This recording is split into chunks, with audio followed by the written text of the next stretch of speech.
For the last 1 week, the country has known no peace as political leaders competed over who could shout the loudest about Linda Mama versus Linda Jamii. Fascinating how every politician who found a live microphone rushed to tell their version of the truth, most of it less about healthcare, more about scoring points against former President Uhuru Kenyatta. And when darkness fell, the same politicians sped home, not to miss the evening bulletin, eager to watch how grand their performance had looked in our increasingly reactive political culture. But now the week is over. Then what? Behind the soundbites are real lives. Millions of Kenyans remain without medical insurance. Hundreds of thousands depend solely on their nearest health facility, and in most cases, near is not near. Over 3 million citizens are now over 60, many with no predictable income, battling chronic illnesses that demand continuous care. Meanwhile, our health system suffers the shortage of medical specialists. Those available are too costly for ordinary families. Now, until mid-2024, poor mothers could still count on Linda Mama for free deliveries, including by cesarean section when needed. The program had its flaws, facilities underfunded, reimbursements delayed. Yet, if the government reports were to be trusted, at least 1 million mothers benefited each year.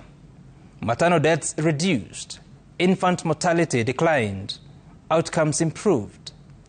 And now the government points to the Primary Healthcare Fund, which also finances free maternal care at some level. But facilities complain of insufficient funding, delayed disbursements. Medics question where shift kicks in at the lower levels of care, if at all. Meanwhile, mothers are being detained for unpaid hospital bills, the very problem Linda Mama was designed to address. This is the reality politicians ignore when they grab the microphone. The essence of public policy is to serve the people. When serving leaders spend more time competing with retired leaders, what do you call that? Imagine Form 4 candidates this October calling a press conference during one of their KCSE breaks to mock last year's candidates for failing chemistry. And as you imagine that, Kenyans are not asking which scheme has the better name. They want a health system that works, where healthcare workers are present, diagnosis is accurate, prescriptions correct, medicine available, outcomes favorable, all at a predictable and affordable cost. As we speak, many county governments have certain unresolved grievances with their doctors, nurses, clinical officers, laboratory technologists, and more.